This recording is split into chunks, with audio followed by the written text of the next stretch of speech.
Vice President Joe Biden is speaking in Homestead, Florida. Let's listen in. The Secretary and I and the Senator, we were here because we wanted to see firsthand the operation tempo here and how things were moving. Let me start off by saying that all of us earlier in the day visited, referred to here in Florida and around the country, they may not know, Little Haiti. And we met with a very impressive group of Haitian American leaders, elected officials, mayors, state representatives, and others, as well as leaders of the business community, medical community, nurses, doctors, and we went to Notre Dame de Haiti to meet with the Archbishop and the pastor and a number of other priests and parishioners who are engaged in relief work and getting things moving. And at the outset, I'd like to point out to you that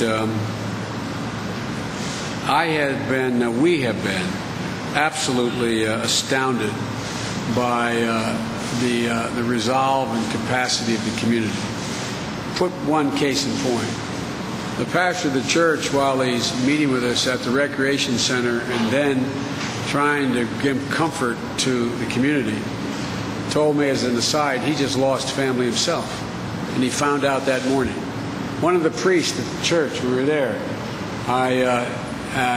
he looked devastated, and he had just heard literally minutes before of the loss of a close family member. I think it was his brother. So everyone in the community with whom we met, literally everyone, including Patrick Gaspard, who is the president's chief political guy in the White House. Patrick is here with us. He's lost family. So it's one thing to respond to a crisis of a significant proportion. It's another thing to respond when your own flesh and blood has been the victim of that same crisis. So our hearts go out to all Haitian Americans and others who have family and close friends who are caught in the midst of this absolutely devastating disaster. And the images we all see on television are devastating for the average American. But I can't imagine the silence of contacting by a cell phone a relative in Haiti and hearing nothing on the other end. How deafening that silence is for so many Haitian Americans. I can't imagine how searing the pain they feel is at this moment. Ladies and gentlemen, the tragedy in Haiti is unimaginable. And you know, in public life, we tend to use adjectives that to heighten a description of a circumstance, and sometimes it results in hyperbole. But this is close to unimaginable. Close to unimaginable. You saw what we went through with Katrina and Rita, and we lost several thousand people. But here we're talking about tens of thousands of dead. A city, a region, from the epicenter out, if you look at the telemetry we have, is just absolutely devastated. Devastated beyond recognition. The American government and the American people are responding in a way that makes me, once again, sounds trite, proud to be an American. Yesterday, I was keeping a long-standing commitment, meaning it was 3 or 4 weeks, to visit Lake Charles, Louisiana, and New Orleans, Louisiana, because now, under the leadership of Janet Napolitano, our Secretary of Homeland Security, FEMA is really actually delivering the goods of the last year in Louisiana. There's still a great deal to be done. I'm meeting in an area of in the parish, the largest parish in Louisiana, where Lake Charles is, out in a windswept area where just some housing that's been recently built for the elderly.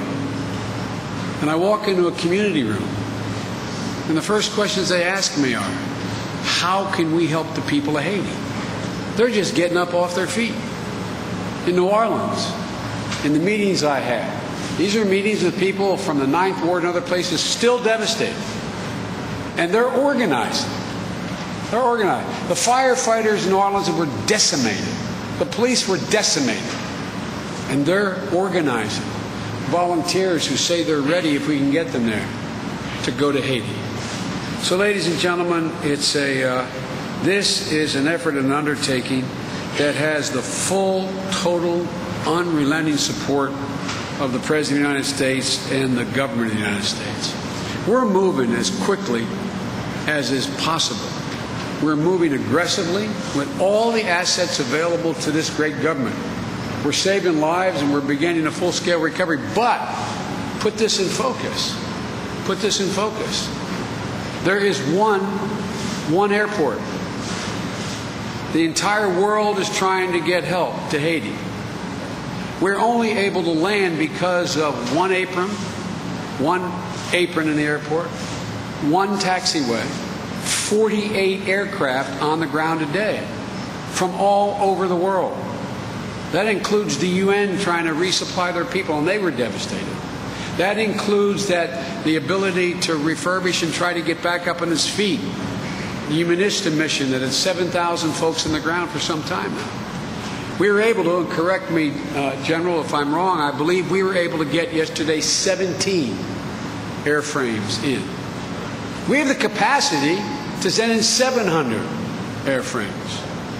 So what I want the American people to understand is we are here in a position of trying to help another country, and we are going by, as we should, their priorities. They're telling us what they want in first. So there's going to be a lot of second guessing of why didn't you send in more docks, or why didn't you send in the 82nd Airborne quicker, or why didn't you send, because we're being told now what we need, and we know what they need. Search and rescue teams. The Secretary's gotten our teams in. These are the best in the world. They're coming from other parts of the world as well. To get those vivid images you see, people caught between slabs of concrete, voices being heard from somewhere below, trying to get them out. That's the first priority. The second priority, we're being told by the government, they need water. Just need water. So what's going to happen here as we go through, we're going to get all this in shape. But I just want everybody to know that this first 72 hours, this first week, it's pretty hard to get everything in there. We have the capacity to get in there. As the General said to me, it's like putting a bowling ball through a straw. This is the tail end of this is very constricted. All the roads, the port is basically not able to be used. Not basically, it's not able to be used. So to airlift all of this in, and what the General told me, where we're looking from the DR to every other airport in the region to be able to get people in and then take them over land, which will take 7 and 8 hours. So we're doing everything in our capacity to do this. Right now, there is help.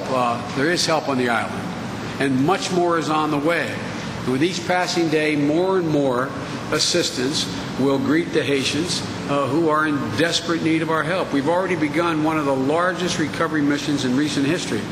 Search and rescue teams from Virginia, California, Florida are already on the ground. Coast Guard is there.